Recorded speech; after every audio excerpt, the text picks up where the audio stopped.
Halo Tribuners, apa kabar semuanya? Kembali lagi di program acara Ngobrol Virtual bersama saya Nur Fajriani. Nah, di episode atau seri ke-14 ini kita sudah ditemani dengan dua dokter andalan Kota Makassar ini. Nah, kita akan membahas seputar dokter Satgas COVID-19 dan tantangannya. Saya sudah ditemani dengan Dokter Syahrul Afandi atau Dokter Apang, dan juga Dokter Edo Biondi Joris sebagai dokter Satgas Duta COVID-19. Saya sapa dulu dong kalau begitu. Kalau Dokter Apang, apa kabar dok? Alhamdulillah baik. Ya, Dokter Edo, apa kabar dok? Alhamdulillah baik juga. Salam semua. Salam semuanya, iya dok. Nah dok, sebelum memulai ke tema kita tentang dokter Satgas COVID-19 dan tantangannya, boleh mungkin diperkenalkan dulu dok, kalau dokter Apang ini bergelut di mana dan juga dokter Edo di mana. Baik, ke dokter Apang dulu. Iya, selamat sore Tribuners. Saya Dr. Syahrul Afandi. Biasa dipanggil apa? Sekarang kegiatan sehari-hari, saya ini ASN di Pindrang sebenarnya. Cuman sekarang lagi di Makassar karena menempuh pendidikan dokter gigi spesialis.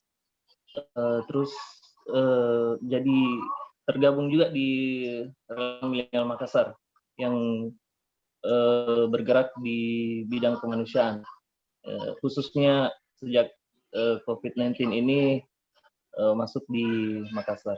Kira seperti itu. Baik, kalau dokter Edo bagaimana dok? Ya, Assalamualaikum warahmatullahi wabarakatuh. Waalaikumsalam warahmatullahi wabarakatuh. Semuanya, nama saya Dr. Edo Biondi Joris, biasa dipanggil Edo. Jadi saat ini saya bertugas di Satgas Duta COVID, khususnya di Hotel Sbel. Nah, jadi ini sudah masuk dalam 5 bulan saya bertugas di sini. Untuk pengalaman sebelumnya, saya bukan orang Makassar asli, jadi saya sebelumnya dari Jakarta. Jadi sebelumnya di Jakarta, kemudian pergi ke sini dan menjadi Satgas di sini. Oh, jadi sebelumnya di Jakarta dok? Iya, di Jakarta. Dan dikirim ke Kota Makassar? Iya, begitu. Iya. Oke, dok, tema kita tentunya hari ini sangat menarik sekali. Kita lebih ingin tahu, Tribuners tentunya lebih ingin tahu tentang bagaimana sih dokter Satgas COVID-19 dan relawan COVID-19 selama ini, apa tantangannya menjadi garda terdepan di tengah pandemi COVID-19. Nah, saya ke dokter Edo dulu. Kalau untuk dokter Edo sekarang ditugaskan di mana dok? Kalau saat ini saya ditugaskan di program wisata duta COVID di Hotel Sbel. Jadi, ya. Sebagai dokter gimana dok? Maksudnya bergelutnya seperti apa? Ya, saya sebagai tim medis di sini. Jadi setiap pasien yang menjalani isolasi program dari pemerintah yang di bawah wisata duta COVID, maka kita untuk setiap hotelnya ada tim medisnya. Nah, untuk Hotel Sbel di sini ada saya sebagai tim medis yang bertugas untuk memantau keadaan peserta pasien kita dan memberikan terapi serta edukasi pada pasien. Selain dokter Edo, mungkin di Swissbell ada berapa dokter dok? Untuk Hotel Sbel kebetulan hanya saya sendiri di sini. Saya dibantu dengan 2 nakes. Jadi kami ada bertiga yang standby selama bertugas di Hotel Sbel. Baik dok. Kalau untuk pasiennya sendiri dok, di Swissbell itu pasiennya ada berapa totalnya dok?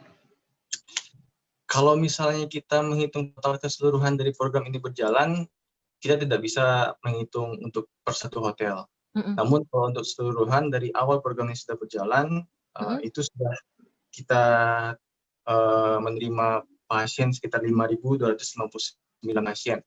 Dan untuk per hari kemarin data di hotel kita, itu dari awal memang program ini kan kita ada 6 hotel. 6 hotel yang disediakan sebagai tempat isolasi mandiri, kemudian kita melihat grafik di Sulawesi Selatan mulai turun. Sehingga ada beberapa hotel yang sudah diselesaikan dan pada saat ini kita hanya tinggal ada 2 hotel yang beroperasi. Ya, ini di Swissbell dan di Almadera. Nah, untuk per hari kemarin data kita di Hotel Swissbell ini ada sekitar 108 pasien 108 pasien. Dan untuk di Almadera ada 81. 81 artinya di Swissbell yang paling banyak ya, Dok? Ya, memang Swissbell ini memang yang paling banyak, dan memang kebetulan Swissbell ini sebagai posko induk dari program Duta COVID. Duta COVID, ya. Baik, Dok. Dok, untuk di Swissbell sendiri, Dok, lebih banyak pasien-pasien yang seperti apa Dokter Edo tangani? Nah, memang jadi untuk di program isolasi mandiri wisata Duta COVID, kita memang tidak serta-merta fungsinya akan sama seperti layanan rumah sakit. Jadi kita ini tidak setara. Namun oleh karenanya kita menerima pasien tidak sama dengan pada saat pasien-pasien di rumah sakit yang semua bisa diterima. Jadi memang ada penapisan-penapisan, screening-screening yang mana pasien-pasien yang kita terima di sini adalah pasien yang terkonfirmasi terinfeksi COVID, positif COVID dengan gejala ataupun tanpa gejala, serta untuk pasien-pasien yang pemeriksaan rapid test-nya reaktif. Bisa langsung kita isolasi dan kemudian pada hari kelima kita lakukan pemeriksaan swab. Jadi semua pasien-pasien di sini merupakan rata-ratanya adalah kiriman dari puskesmas setiap daerah, kabupaten kota, yang mana ini adalah sinergi kolaborasi antara provinsi dan juga daerah-daerah kabupaten kota yang ada di Sulawesi Selatan. Baik, Dok. Tapi kalau di antara 108 tadi, Dok, jumlah pasien yang paling dokter rasa paling mungkin ada keluhannya, kan ini istilahnya, Dok, orang tanpa gejala yang dimasukkan ke dalam Duta COVID itu, Dok. Jadi kalau untuk selain dari gejala yang COVID sendiri, seperti yang dokter dapati setiap hari itu seperti gejala seperti apa, Dok? Selain dari yang utama gejala-gejala COVID. Ya, jadi memang yang di sini adalah pasien tanpa gejala dan juga gejala ringan ya. Jadi memang yang bergejala pun juga ada, namun tidak semua gejala. Maksudnya kalau misalnya sudah sedang dan berat, maka kita akan lakukan perujukan ke rumah sakit. Namun untuk pasien-pasien dengan keluhan gejala ringan, bisa kita tampung di sini untuk kita lakukan evaluasi dan pemantauan. Nah, biasa yang paling umum kita temukan di sini, kalau misalnya kita hitung secara kalkulasi, sekitar ada 30%, ya sekitar 30% pasien-pasien kita di sini memiliki gejala. Jadi memang dari keseluruhannya itu ada sekitar 30-40% ada memiliki gejala. Paling sering adalah keluhan batuk, pilek, kemudian nyeri tenggorokan. Namun juga kemarin-kemarin ini juga sering kita jumpai ada keluhan-keluhan seperti hilangnya indera penciuman. Nah, ini juga khas untuk kita temukan pada pasien-pasien yang memiliki ataupun terkonfirmasi coronavirus. Oh ya, baik, Dok.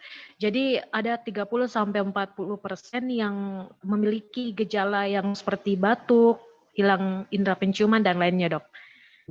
Iya, baik, Dok. Selanjutnya saya ke Dokter Apang. Waduh, kita sepertinya mengganggu Dokter Apang karena Dokter Apang ini lagi sibuk Tribuners dan dia masih menyempatkan waktunya untuk berbincang bersama Tribun Timur untuk menyampaikan informasi ke Tribuners yang berada di mana saja.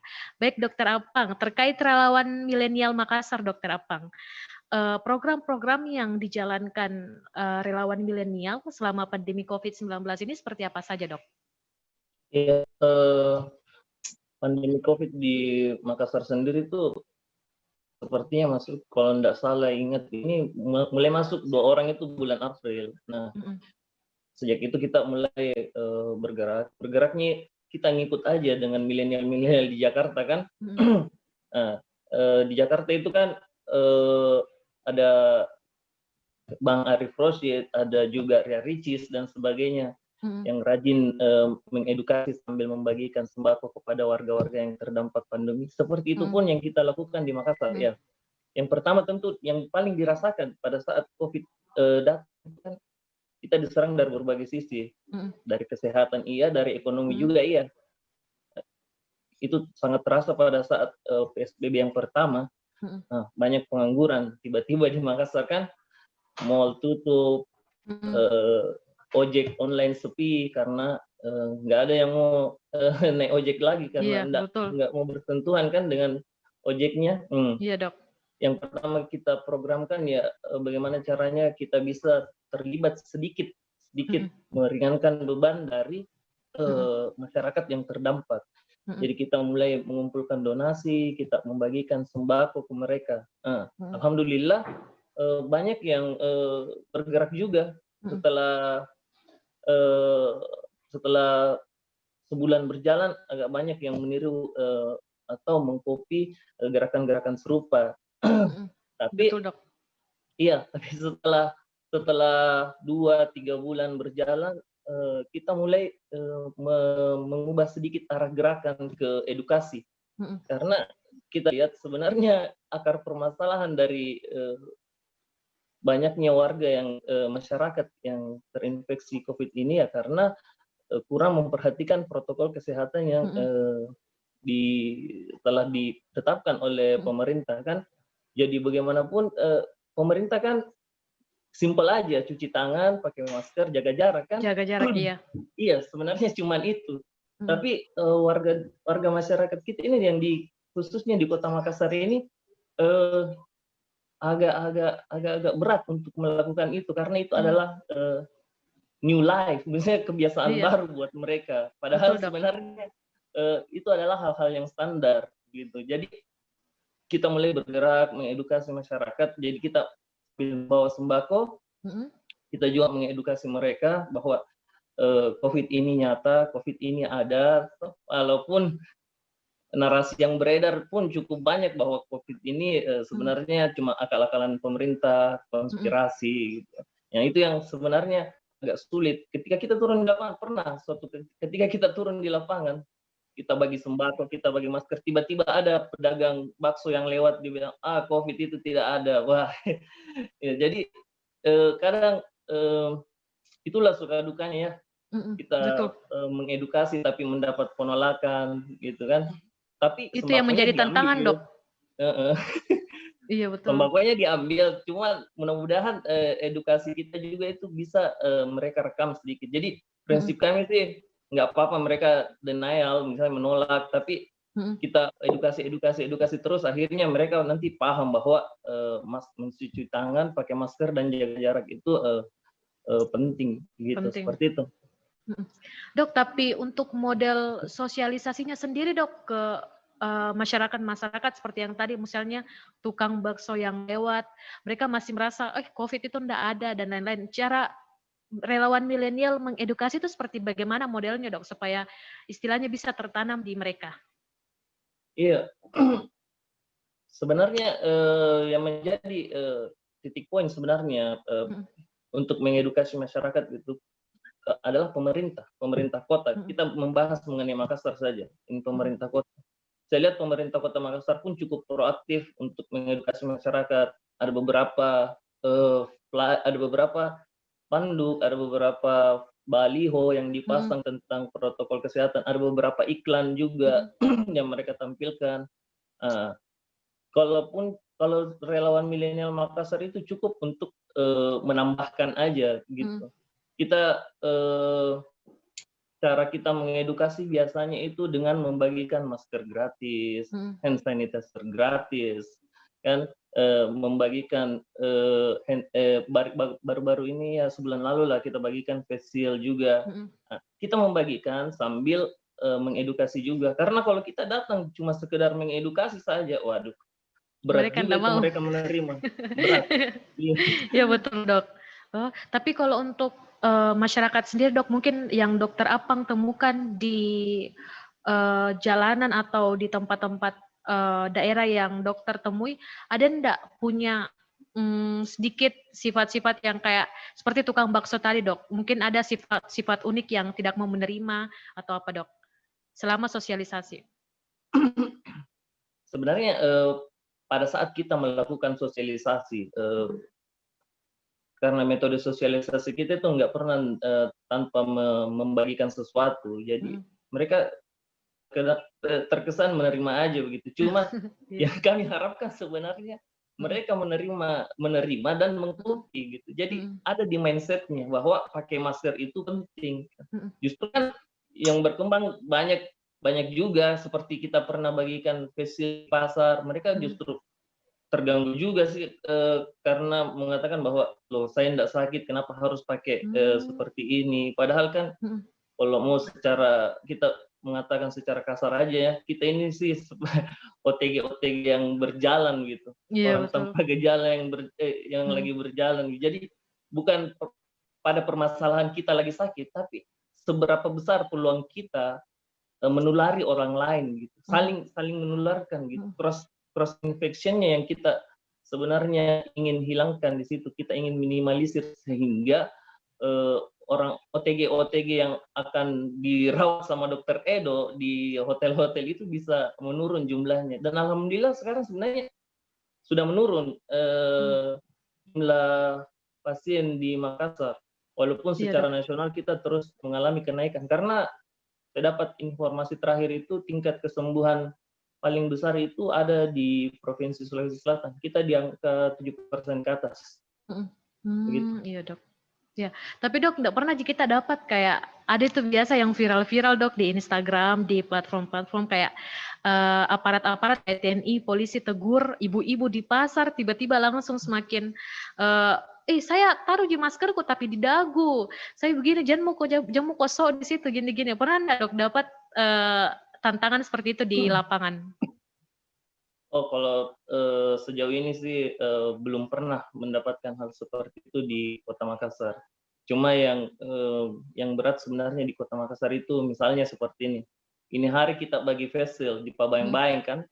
Coba kita cek 2-3 hari ke depan. Kesana lagi tidak ada nih face shield dipasang. Iya, betul. Jadi, betul. Iya, betul. Misalnya kita bagikan masker ini hari kan, kita seminggu ke sana. Ditanya mana masker, cuci ya. Nah, tapi dia bilang kenapa enggak beli lagi yang lain gitu, mending saya pakai makan uangnya daripada beli masker. Jadi mindset yang seperti itu sebenarnya yang harus kita ubah gitu. Mindset yang mengatakan bahwa masker itu adalah suatu aturan dari pemerintah begitu. Padahal enggak, mindset itu untuk melindungi diri kita dan orang lain. Nah, itu yang harus kita tanamkan sebenarnya ke mereka. Makanya harus pelan-pelan, harus sabar. Kalau tidak sabar ya relawan sendiri nanti yang gila kalau misalnya menghadapi masyarakat. Iya, oke Tribuners. Jadi ternyata Dokter Apang sebagai relawan milenial di Kota Makassar menerima juga tantangan-tantangan beberapa orang yang masih abai, terus yang menganggap bahwa COVID-19 itu sebenarnya tidak ada, bahkan ada yang awal-awal dipakai Dokdi, setelah itu beberapa hari kemudian mereka sudah tidak memakainya dan berbagai tantangan lainnya. Nah, selanjutnya kita mau tahu lagi tantangan di Dokter Edo sendiri sebagai dokter Satgas COVID-19. Tapi dok, sebelum di Swissball tadi, sebelum kan dikirim dari Jakarta ke Makassar, sebelum di Swissball, dokter pernah di rumah sakit mana? Ya, sebelumnya saya sebagai relawan juga di Jakarta di bawah Kementerian Pertahanan sebagai komponen pendukung di bidang kesehatan untuk penanganan COVID. Jadi saya sempat di Rumah Sakit Dr. Suyoto sebagai rumah sakit rujukan COVID pada saat itu. Kalau di Makassar, dok? Ya, di Makassar saya cuma di Duta COVID. Oh, langsung ke Duta COVID? Ya, selama di Makassar langsung Duta COVID dan di sini standby sebagai dokter di Hotel Swissbell. Iya, dok. Nah, dok, biasa yang saya lihat-lihat di internet yang viral seperti tadi, sampai orang yang diingatkan beberapa ibu-ibu di pasar biasa diingatkan sampai marah-marah. Nah, kalau untuk dokter sendiri ini ada kisah sedihnya dok. Jadi kayak saya lihat baru-baru viral di TikTok. Nah, di TikTok ini selalu nakes atau dokter-dokter yang menunjukkan dirinya saat dibuka APD-nya dok. Jadi kayak misalnya pakai masker yang N95 dok. Nah dia kan tidak mau ada celahnya dok. Jadi dia kasih lagi plester kayak gitu dok. Apakah dokter Edo juga mengalami hal serupa selama di Jakarta atau di Swissball? Gimana dok? Ya kalau untuk di Jakarta tentu karena di rumah sakit kita melihat pada pasien-pasien tentu dengan derajat tingkat keparahan masing-masing pasien berbeda dan juga memang protokol dari rumah sakitnya yang memang mengharuskan kita untuk safety diri kita juga, kita menggunakan hazmat jadi yang lengkap. Jadi memang pengalaman saya selama di Jakarta sebagai relawan di bawah Kementerian Pertahanan selama 2 bulan itu kita memang saat bertugas di rumah sakit itu kita memang terpisah dari keluarga kita. Jadi jangan sampai pada saat kita ingin menolong orang lain, kita kembali ke rumah. Jadi ini memang pada saat saya berada di Jakarta, saya juga diisolasi. Jadi pada saat saya bertugas di Rumah Sakit Dr. Suyoto, saya tinggalnya di tempat Pusdiklat dari Kementerian Pertahanan di sana. Jadi setiap bertugas kembali pergi diantarkan dengan bus. Nah, untuk kerjanya sendiri memang kita menggunakan APD, pakai hazmat, pakai masker, ya seperti yang dilihat di TikTok mungkin mirip seperti itu. Jadi memang kita menggunakan APD lengkap, panas ya, itu gerah dan kadang juga sesak. Pasti sesak. Kenapa? Karena memang kita menggunakan masker N95 dan untuk lebih safety lagi kita tutup dengan plester. Kadangkala dengan kita menggunakan itu saja sudah terasa panas, pengap. Apalagi kalau misalnya saat kita bekerja, ada pasien, itu kita bergerak semakin terasa pengap dan panasnya. Jadi memang tidaklah mudah sebenarnya pada saat kita bertugas menjadi garda untuk menangani pasien-pasien COVID, menggunakan hazmat selama 8 jam, itu kadangkala memang penuh perjuangan yang dirasakan oleh teman-teman tenaga kesehatan. Betul dok, dan rasanya saya ketika melihat video viral di TikTok itu saya kayak tersentuh sekali, kayak karena kan dia buka ininya plesternya kayak kesakitan sampai mau menangis sampai viral. Apakah Dokter Eda juga merasakan hal serupa seperti sakit sekali ketika plester yang menutupi celah-celah di N95 itu dibuka dan hazmat dok? Bagaimana bisa tidak dikasih tahu ke Tribuners, ternyata rasanya memang seperti itu? Bagaimana dok? Ya yang pasti rasanya tidak nyaman ya. Itu kita menggunakan N95-nya saja itu sudah pengap. Kita tutup lagi dengan plester. Ya namanya juga permukaan kulit, kita buka kembali perih rasanya. Ya hal seperti itu pasti kita rasakan. Namun ya harus kita jalani pastinya. Iya dok. Yang saya lihat juga dok di TikTok itu katanya banyak yang sarankan buka katanya pakai alkohol, tapi si nakesnya itu dok kulitnya katanya berjerawat, jadi dia tidak bisa alkohol bantu untuk lepaskan, terpaksa dia lepaskan secara tanpa alat bantuan, jadi kayak perih sekali dok. Gitu, iya. Kalau untuk di rumah sakit, di Swissbell sendiri dok, di hotel Swissbell, dokter memakai APD lengkap juga, hazmat, masker, atau gimana dok? Ya, jadi kalau misalnya di Swissbell, ini kita kan menangani pasien-pasien yang memang derajat keparahannya berbeda. Dan di sini, pada saat saya pertama kali ke sini, saya sempat diskusi dengan Pak Gub bagaimana program ini berjalan, dan kita berusaha untuk memberikan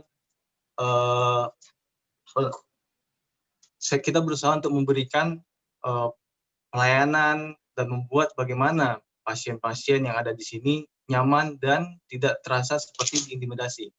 Jadi tetap walaupun kita di sini, saya setiap berhadapan sama pasien tetap menggunakan protokol. Namun memang penggunaan APD itu kita gunakan pada saat setiap kali kita akan melakukan tindakan pemeriksaan pada pasien, tetap kita laksanakan.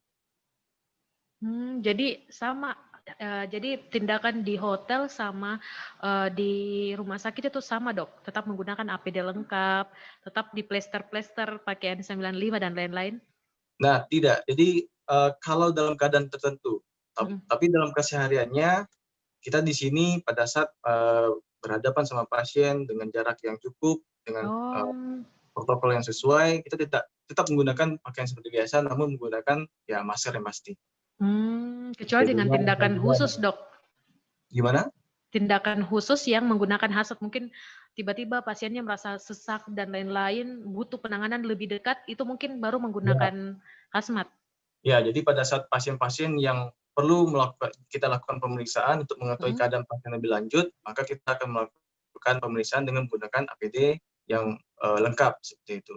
Namun apabila tidak, dalam kesehariannya di sini cukup berbeda dengan apa yang ada di rumah sakit. Jadi tidak kita biarkan pasien itu selamanya berada di kamar terisolasi, tidak.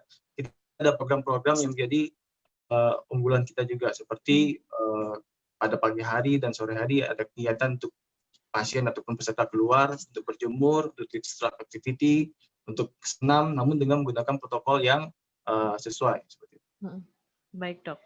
Nah, untuk tantangannya sendiri dok, selama 5 bulan dok ya di Swissbell. Ya. 5 bulan, tantangan yang terberat yang dihadapi oleh Dokter Edo selama di Swissbell itu seperti apa dok? Tantangan mungkin yang pertama, bagaimana kita bisa membuat pasien nyaman, tidak stres. Karena yang perlu kita sadari, kesembuhan dari setiap pasien itu bergantung juga kepada imunitas tubuhnya. Jadi dengan kita di sini, kita dengan bagaimana membuat pasien merasa nyaman, pasien merasa teredukasi, pasien merasa tenang, dan mengurangi rasa stres pada pasien, itu yang selama ini kita usahakan jadi poin utama yang kita berikan pada pasien-pasien yang dirawat di isolasi mandiri Hotel Swissbell. Jadi tantangannya memang yang pertama itu, dan yang kedua adalah edukasi. Ya sama seperti Dr. Apang, bahwasanya memang tugas edukasi pemahaman kepada masyarakat ini tugas kita bersama, tanggung jawab kita bersama. Kita menyadari saat ini pemerintah, khususnya pemerintah Sulawesi Selatan juga sudah aktif untuk membuat program yang menyasar kepada masyarakat. Sebelumnya kita ada dengar mungkin program yang gerakan 1000 tokoh agama.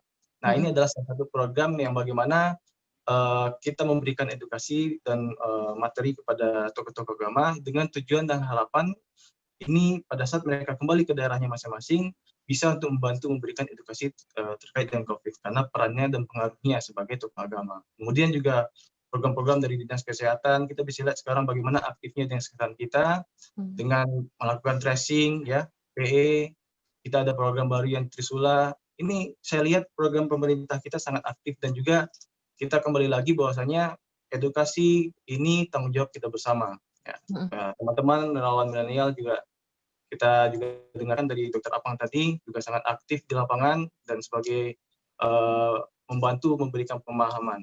Dan satu lagi, program Duta COVID ini juga selain dari kita melakukan perawatan pada pasien, memberikan edukasi, juga ada materi-materi yang diberikan sebagai bahan untuk mereka pada saat nanti kembali ke masyarakat, kembali kepada keluarga, mereka mengerti bagaimana itu COVID, bagaimana menghilangkan stigma yang ada tentang COVID, dan harapannya kita berharap dengan mereka mengikuti program kita, mereka menjadi yang kita sebutkan sebagai duta COVID, sebagai maksud sebagai edukator di masyarakat. Jadi mereka sudah ikuti, bukan sekedar mengikuti isolasi, mendapatkan perawatan, penanganan, namun juga mendapatkan materi dan bahan-bahan terkait dengan COVID, dan harapannya mereka bisa menjadi edukator di masyarakat, minimal di keluarga sendiri, terkait untuk meluruskan bagaimana COVID itu sebenarnya. Baik dok. Jadi itu yang menjadi tantangan Dokter Edo sendiri adalah yang utama adalah bagaimana si pasien ini bisa pulih dan juga bisa tidak stres lah istilahnya dok. Nah tapi dok saya mau tanya, apakah di Swissbell pernah Dokter Edo temui pasien yang sudah istilahnya kecewa kayak tidak kunjung-kunjung muka sembuh misalnya kayak gitu dok, kayak drop sekali. Nah pernah enggak Dokter Edo dapat seperti itu dan caranya Dokter Edo untuk ajak dia, tidak Ji, bakal hilang Ji COVID atau bagaimana dok? Ya, kalau pasien yang mengalami keluhan seperti frustasi ya kita sebut ya, karena memang mungkin ada yang bergejala lama, berkeluhan lama dan tidak sembuh, itu ada kita temukan di sini. Dan kita pastinya terus memberikan edukasi, pemahaman, kemudian juga memberikan terapi yang dibutuhkan sesuai dengan apa yang dikeluhkan, serta kita di sini juga ada tim psikososial. Jadi pada saat kita menghadapi dan menemukan pasien-pasien yang mengalami hal-hal seperti itu, kita konsultasikan ke bagian tim psikososial kita. Jadi memang ada waktu khusus untuk mereka bercerita, mendengarkan keluhan, dan kemudian kita juga selain dari ada tim itu, kita juga ada kegiatan-kegiatan yang saya pikir bisa membantu untuk membuat para pasien-pasien serta peserta ini merasa tidak seperti terisolasi seperti itu. Jadi kita buat senyaman mungkin yang mereka bisa dan kita berikan apa yang mereka butuhkan sebisa kita lakukan. Tapi kalau dipersenkan dok, kira-kira banyak enggak yang mengalami hal serupa yang menjadi tantangan buat Dokter Edo? Mengeluh atau merengek atau mau maka pulang dok, fit sekali maka ini. Kira-kira banyak yang begitu enggak dok? Sejauh ini tidak ada ya, karena memang di awal yang ada itu sedikit. Namun kita terus memberikan edukasi dan juga tim psikososial kita juga proaktif untuk melakukan bagaimana konseling terapi. Jadi kalau misalnya kita kalkulasikan jumlahnya itu ya tidak banyak, hanya sekitar 10-15% dari total keseluruhan. Namun alhamdulillahnya selama berada di sini kita bisa memberikan, maksudnya tidak sampai mereka tidak teratasi dengan selesai gitu. Jadi kita melakukan edukasi terus dan juga memberikan bagaimana pendampingan psikososialnya, dan alhamdulillah saat keluar sudah lebih baik. Iya, baik dok. Wah, sepertinya seru sekali pembicaraan dengan Dokter Edo ini. Tapi kita mau pindah lagi ke Dokter Apang. Baik dokter. Dok, ke sinyal dulu speaker tak dok? Oke. Iya, oke dok.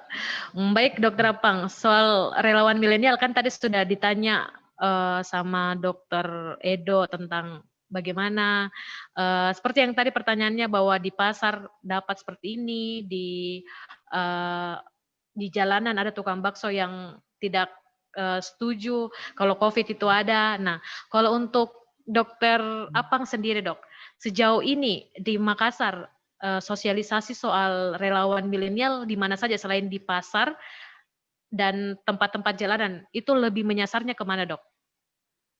Ya, kalau kita akhir-akhir ini kita lebih sasar rumah ibadah, masjid ya. Oh masjid. Karena karena masjid itu begini, pernah mungkin kita mendengar pada saat bulan puasa itu masjid kan PSBB 1 itu kan, kena PSBB 1. Nah, itu kan masjid ditutup, tidak dianjurkan untuk tarawih kan dan sebagainya. Tapi karena di Makassar ini kita lumayan fanatik ya, ada berbagai macam juga aliran-aliran, jadi masjid itu tetap buka dan akhirnya masjid bisa dikatakan menjadi suatu klaster baru buat COVID ini, karena dibuka tidak jaga jarak juga, artinya seperti apa dibilang, tidak ada terjadi sesuatu begitu. Dari situ kita coba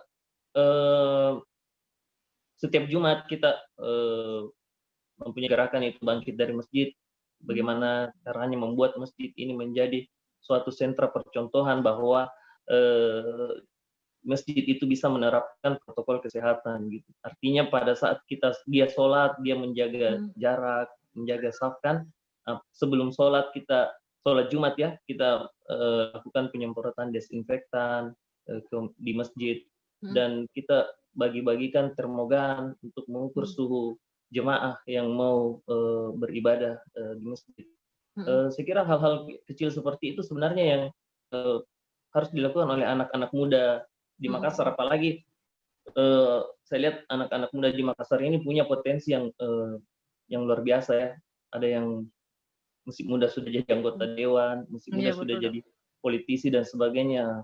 Apabila kita bersatu ya minimal bisa mengurangi sedikit beban pemerintah. Nggak usah selalu ujung-ujungnya kita harus mengeluh ini pemerintah begini, ini pemerintah begini, karena seperti wabah COVID ini bukan juga pemerintah yang minta-minta kan.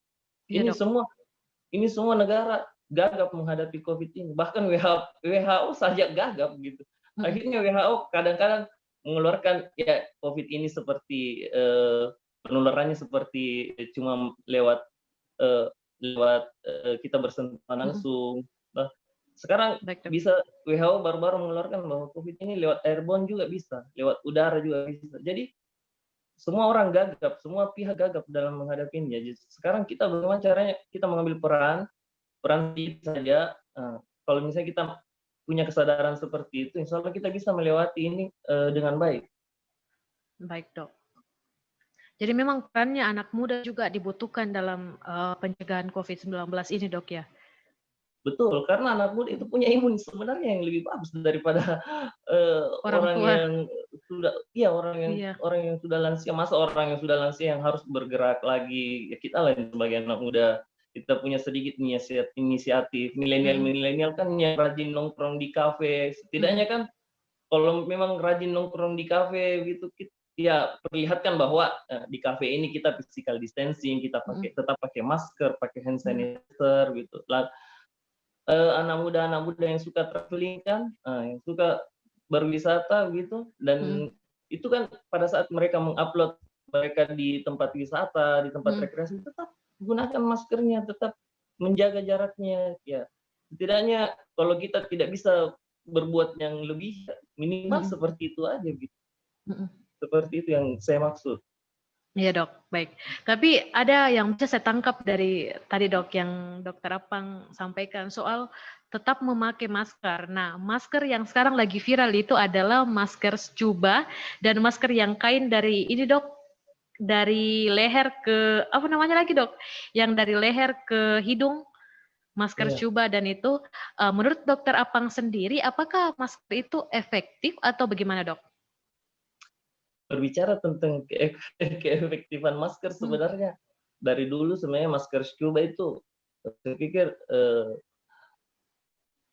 kurang efektif untuk menangkal virus gitu. Cuman karena masker scuba itu cukup terjangkau, dan pada saat kemarin-kemarin kita sangat susah untuk mengakses masker 3M dan sebagainya kan. Masker medis juga kan peruntukannya untuk orang medis gitu. Jadi itulah yang menjadi konsumsi masyarakat sehari-hari. Saya pikir kalau apalagi misalnya anak muda dok. Iya, malahan kan masker sekarang banyak modifikasinya kan. Ada merek Gucci juga kan. Saya lihat-lihat itu. Iya dok, betul. Sekarang masker yang saya tangkap hikmahnya juga pemakaian masker ini kan dia sudah jadi tren gitu. Jadi ketika ke kawinan pun ada maskernya juga, saya lihat itu ibu-ibu kan, minimal seperti itu. Maksudnya walaupun masker scuba atau dan sebagainya itu tingkat tingkat keefektifannya tidak seperti dengan masker medis dan masker 3M dan sebagainya kan. Setidaknya kita bisa melindungi diri kita dulu, diri kita. Artinya kita tidak menjadi carrier bagi orang lain, kita tidak menularkan ke orang lain. Di samping tentunya kita jaga jarak. Gitu. Saya pikir masker apapun yang dipakai ketika kita tidak jaga jarak dan tidak abai terhadap beberapa protokol yang lainnya, tetap saja virus itu gampang masuk di diri kita. Saya kira seperti itu. Ya dok, karena sekarang itu yang lagi viral adalah masker scuba, dan juga anak-anak muda itu dok, saya lihat-lihat suka dia sablon. Jadi dengan berbagai jenis gambar itu dia sablon, atau mungkin komunitasnya atau apa gitu dok. Oke dok, tapi kita mau baca dulu komentar-komentar di YouTube ini dok. Ada dari Dinasti AA Official, mantapnya katanya dok.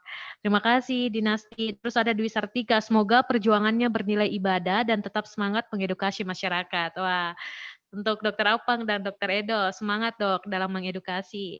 Terus ada Arif Usman, semoga tetap diberikan kesehatan dalam merawat pasien COVID. Makasih dokter. Waduh, saya sampai merinding ini dok.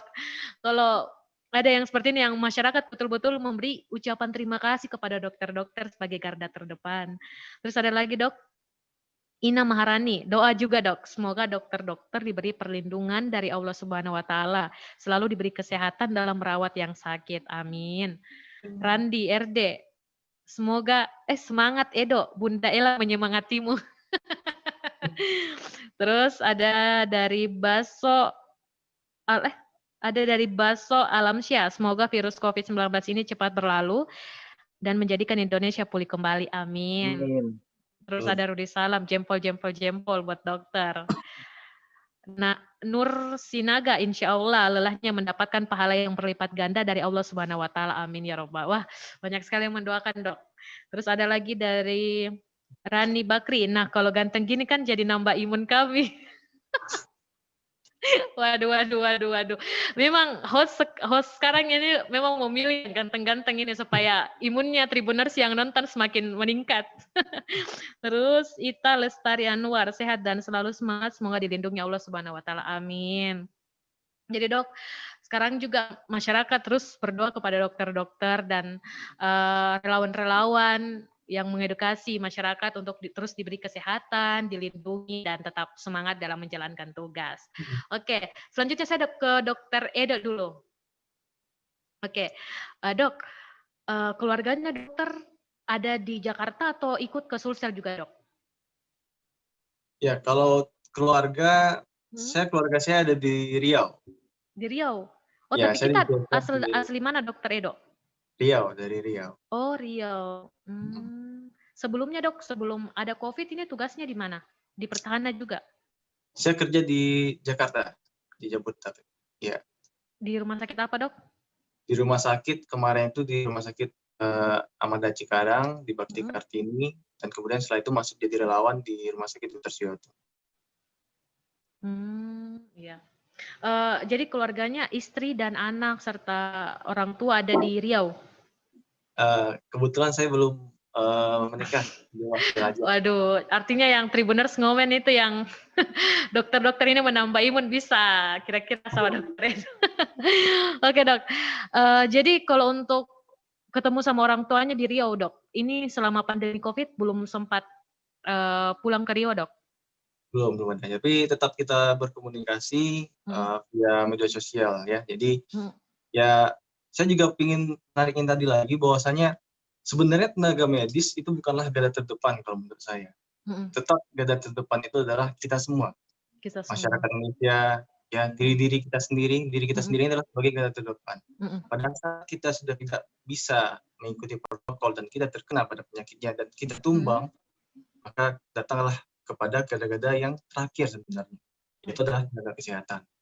Jadi kita menyadari bahwasanya jumlah tenaga kesehatan kita terbatas, fasilitas kesehatan kita terbatas, maka penting bagi kita untuk setiap diri kita yang sebagai garda terdepan, masing-masing masyarakat, masing-masing keluarga, masing-masing masyarakat Indonesia terus menjalankan protokol sebaik-baiknya agar tugas dan peranan dari tenaga medis pada saat menjadi garda terbelakang bisa untuk mengatasi permasalahan ini bersama.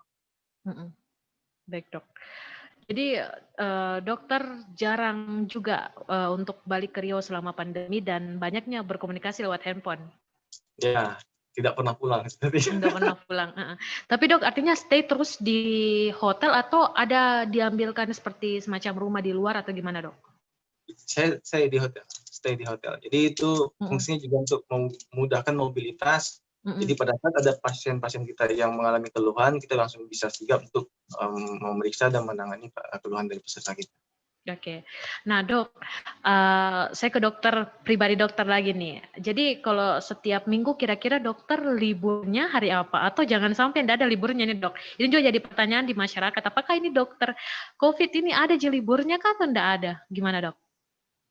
Ya, sebenarnya tidak, bagaimana saya bilangnya?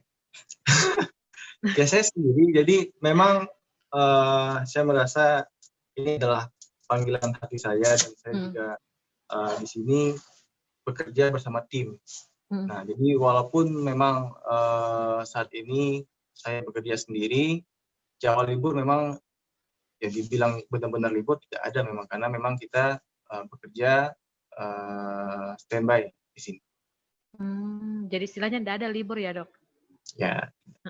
Tapi kalau untuk dokter Edo sendiri, cara menghibur diri ketika kayak, pasti kan Dok tidak menutup kemungkinan pasti ada kepenatan, ada kayak istilah butuh hiburan. Dokter biasa tidak keluar-keluar di Makassar, jalan-jalan atau mungkin aktivitas lainnya, Dok, untuk menghibur diri seperti apa, Dok? Selama 5 bulan di Makassar. Ya jarang sih, karena memang saya mencari, bisa jadi saya menjadi carrier untuk orang lain.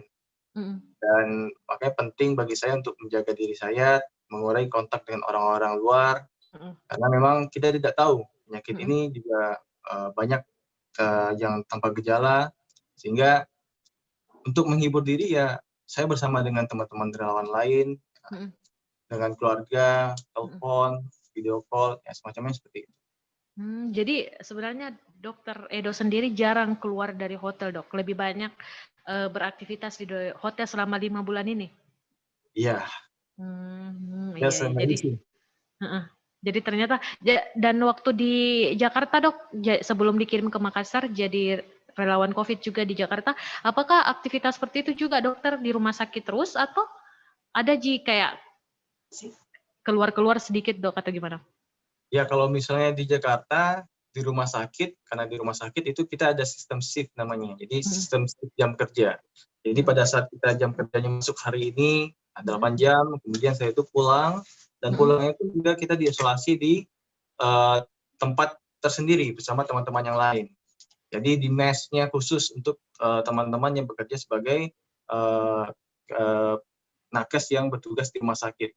Jadi memang di Jakarta pun juga sama sebenarnya, kita tidak bebas akses untuk keluar masuk karena memang kita menyadari bisa jadi kita adalah orang yang bisa menularkan nanti sebagai carrier pada orang lain, dan juga ya di Jakarta karena mungkin sistemnya di rumah sakit, kita ada sistem shift kerja sehingga ada jam-jam kerja kita untuk masuk ke rumah sakit. Jadi sama dok, jadi selama jadi dokter COVID-19, dokter sudah kayak jarang melihat dunia luar istilahnya dok. Lebih banyak bergelut di dunia kesehatan. Wah, artinya di Makassar, ini dokter ke Makassar ini yang pertama kali atau sudah pernah sebelumnya ke Makassar dok? Pertama kali, ini pertama kali. Waduh, saya harus ajak dokter pergi makan pisang epe ini. Yang tadi juga ngomen Ita tadi, wah bisa tingkatkan imun katanya dokter-dokter ganteng ini. Mungkin kalau sudah COVID sudah mulai menurun ya bisa ajak dokter Edo. Oh jadi sama sekali ya ditunggu. Nah Ita, nanti apa Instagramnya dokter Edo? Mungkin bisa ini apa nama Instagramnya dok?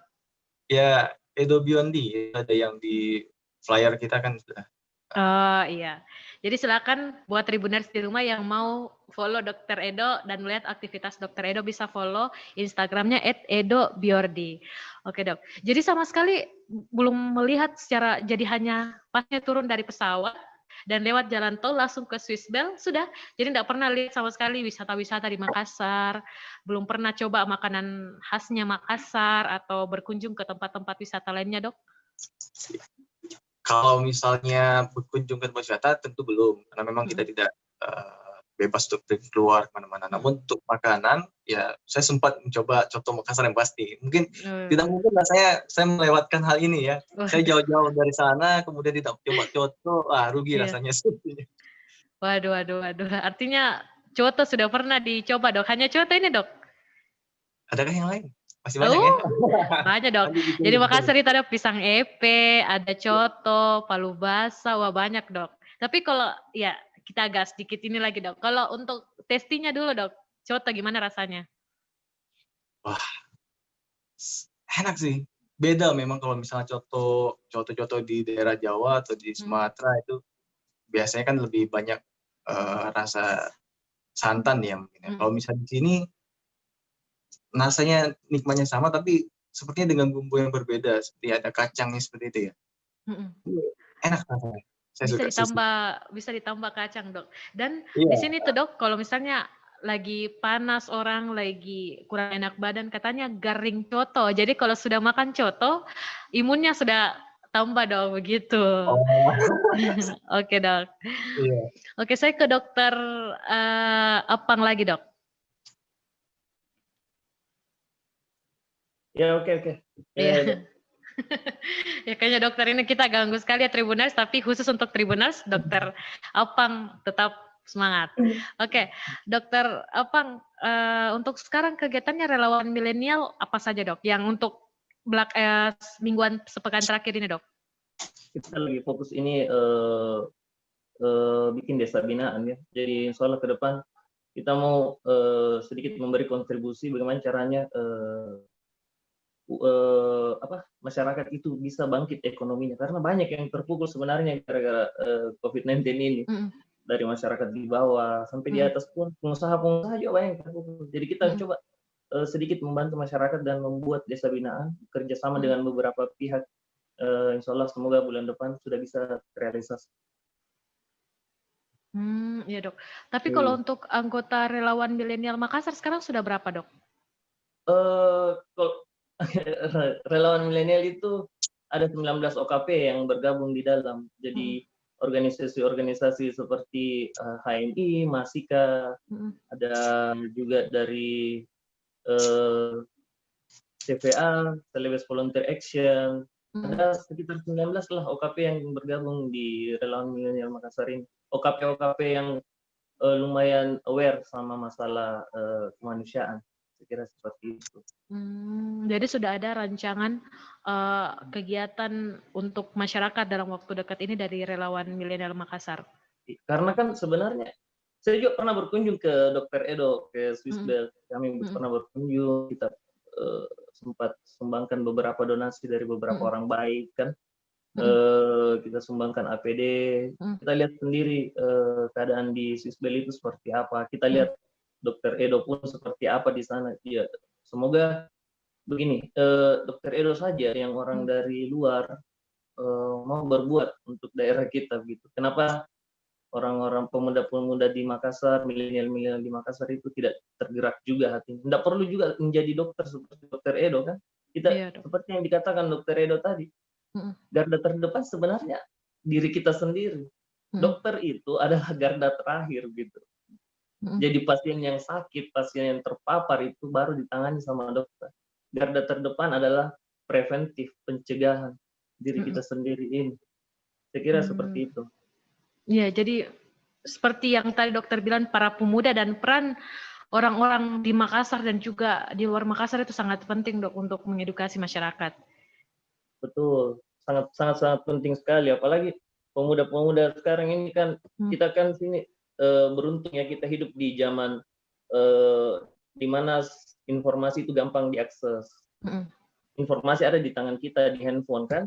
Kita bisa share tentang bagaimana protokol kesehatan yang baik. Kita bisa share bagaimana seharusnya kita ngopi, kita bisa share bagaimana seharusnya kita berwisata, bagaimana seharusnya kita berolahraga. Kita kan ini sebenarnya mengarah ke new normal sebenarnya. Jadi tidak bisa juga kita menafikan bahwa kita harus batasi semua pergerakan gara-gara COVID-19 ini. Tapi kita memang harus belajar hidup berdampingan, istilahnya seperti yang dikatakan sama Presiden kita, Bapak Joko Widodo kan, mulai sekarang kita harus belajar bahwa COVID-19 itu ada gitu, dan kita harus belajar beradaptasi bagaimana caranya kita bisa mencegah diri kita terpapar COVID-19, kita bisa mencegah bagaimana caranya kita ini menjadi carrier bagi orang lain. Saya kira seperti itu, simpel-simpel saja sebenarnya. Terus satu lagi, banyak kan yang mengatakan COVID-19 ini konspirasi. Nah, banyak juga yang mengatakan bahwa COVID-19 ini tidak ada. Ya, bolehlah misalnya datang ke tempatnya Dr. Edo di Swiss Bell itu. Di situ banyak sekali OTG yang dirawat sama Dr. Edo. Ya setidaknya kita sebagai milenial ini, kita janganlah memposting sesuatu yang arahnya bernarasi negatif. Kita harus selalu bernarasi yang positif. Kita harus percaya COVID-19 itu ada, tapi kita harus optimis bahwa COVID-19 ini bisa kita hadapi bersama-sama dengan protokol kesehatan. Sesimpel itu sebenarnya. Betul dok. Ya ini catatan penting untuk milenial dan juga tribuners yang ada di rumah. Oke dok, selanjutnya saya juga mau baca-baca komentar lagi dok. Sudah banyak masuk komentar. Oke, dari Ita Lestarian War, sehat selalu, semangat. Semoga dilindungi Allah Subhanahu Wa Taala. Amin. Amin. Semoga dokter Apang, dokter Edo dan dokter-dokter yang lain serta kita semuanya terlindungi dari COVID-19. Terus ada Wilda Kelilau, semangat dokter Edo. Wak rapi kali rambutnya. Rapi sekali katanya rambutnya dokter Edo. Oke. Selanjutnya ada dari Munawara Ahmad. Dok, kan beberapa bulan ini tangani pasien COVID-19. Apa nih yang sering kami lalai selain pakai masker? Mungkin apa yang biasa ditemukan dokter Edo terjangkit mungkin karena selain lalai pakai masker, mungkin apa penyebabnya dok? Ya. Jadi memang kita bisa terkena dari COVID-19 ini melalui dua cara, bisa secara langsung ataupun secara tidak langsung. Nah, kalau secara langsung itu bisa pada saat dengan orang yang terinfeksi virus, pada saat dia bersin, batuk, ya, pada saat dia berbicara, berteriak, nyanyi, itu bisa mengeluarkan droplet daripada mulutnya. Sehingga pada saat kita berkontak dengan orang tersebut, kita terkena, itu bisa secara langsung. Nah, kemudian yang kedua adalah secara tidak langsung. Nah, ini adalah bagaimana pada saat kita terkena pada cairan dari pasien yang terinfeksi pada virus, bisa jadi itu percikan air liurnya, segala macamnya, yang mungkin terkena pada tangan kita, dan kemudian kita tidak menerapkan protokol kesehatan yang baik, misalnya tidak mencuci tangan, ya, kemudian sembarang untuk mengecek-ngecek mata, hidung, dan mulut, sehingga menyebabkan virus itu bisa masuk. Nah, maka penting bagi kita, ya seperti yang dibilang oleh Dr. Apang tadi, bahwasanya ke depan kita akan menerapkan new normal yang akan menjadikan kebiasaan kita dengan gaya yang baru. Mungkin ke depan kita akan selalu menggunakan masker kemanapun kita pergi, kemudian juga bagaimana kita meningkatkan awareness kita pada lingkungan dengan selalu saat ini menjaga jarak, ya, social distancing, physical distancing, dan juga selalu mencuci tangan, baiknya dengan menggunakan air sabun, atau kalau tidak ada, minimal dengan menggunakan hand sanitizer. Nah, ini penting agar kita bisa terhindar dari bagaimana virus itu masuk pada tubuh kita. Dan kemudian setelah itu, selain daripada hal itu, kita juga harus meningkatkan daya tahan tubuh kita. Bagaimana caranya? Dengan istirahat yang cukup, minum vitamin, olahraga, ya. Saya pikir seperti itu. Ya, jadi selain pakai masker tadi, cuci tangan penting, jaga jarak, meningkatkan imun juga penting. Itu jawaban untuk Munawara Ahmad. Selanjutnya dok, ada dari Wilda Kelilau lagi dok. Edo makan kue, ini dokter Edo KW. Istilahnya di Makassar itu dok. Jadi Edo makan kue, dokter Edo ini KW gitu. Terus ada dari Andi Isra Febriana Sari. Dokter Apangnya mana ya? Tahu aja Min, disut dokter Edonya yang jomblo. Wah. Jadi mau tanya dokter Apang, ini dokter Apang sudah masih jomblo atau bagaimana dok? Ada yang bertanya dari Andi Isra Febriana Sari. Mau tahu katanya dokter Apang ini jomblo atau tidak? Iya, dok, saya sudah berkeluarga. Waduh, patah hati ini Isra ini. Jadi Tribuners yang mau follow-follow IG atau dekat-dekat ya dokter Edo aja ya. Iya, dokter Edo aja. Siapa tahu dia berjodoh sama orang Makassar, kan bisa dibawa. Oh iya. Semoga dok. Iya, terus ada juga dari Facebook, katanya komentar boleh Kak Bosku, dari Karim Lavender. Silakan kalau mau komentar atau bertanya. Tapi kita ini sudah mau 1 jam dok, kita sudah mau 1 jam berbincang, dan sepertinya juga 1 jam sudah sangat menyita waktunya dokter Apang dan dokter Edo. Tapi sebelum kita menutup perbincangan hari ini, saya mau dengar dulu closing statement, tips dan harapan dari para dokter ini. Saya ke dokter Apang dulu. Ya.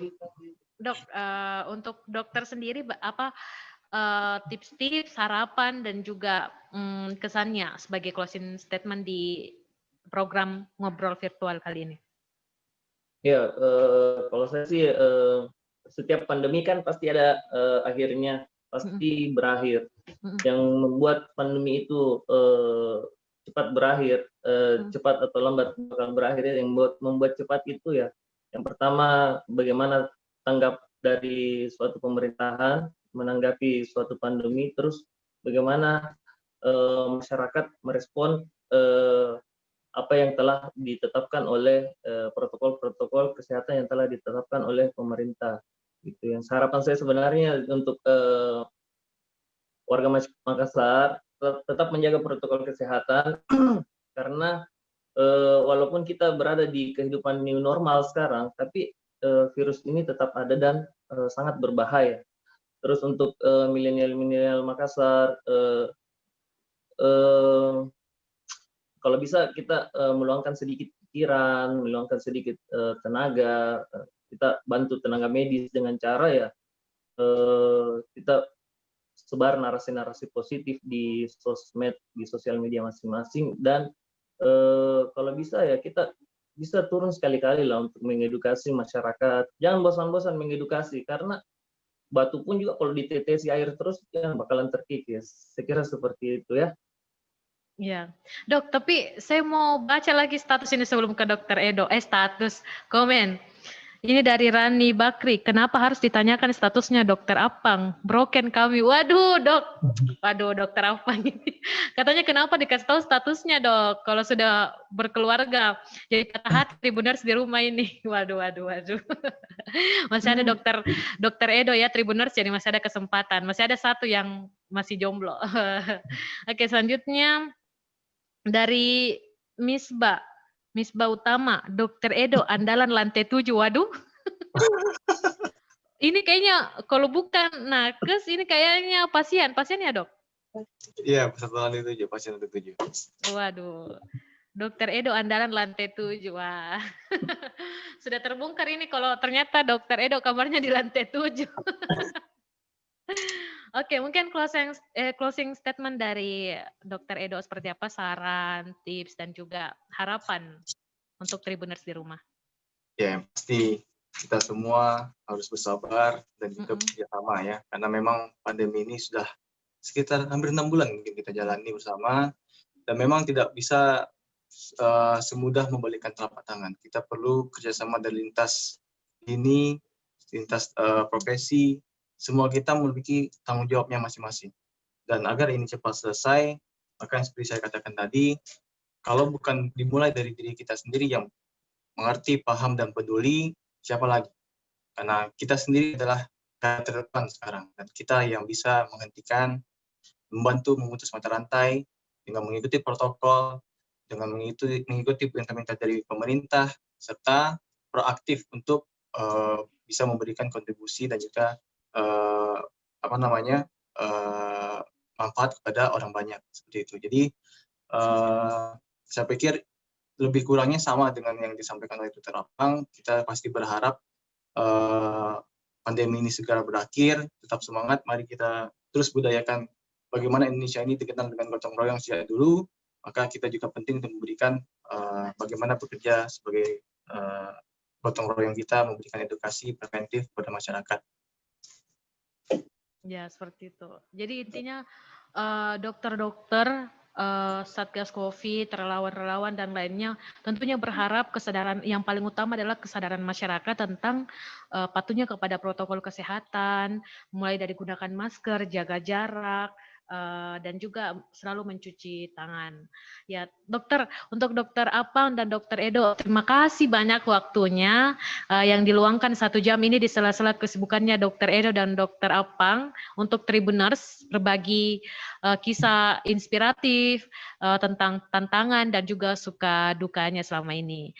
Mungkin sampai di sini saja, Dok, karena sudah hampir sejam juga dan sudah hampir maghrib. Oke, terima kasih kepada Dokter Apang sekali lagi dan Dokter Edo, dan sampai jumpa Tribuners di episode Ngobrol Virtual seri ke-15 selanjutnya.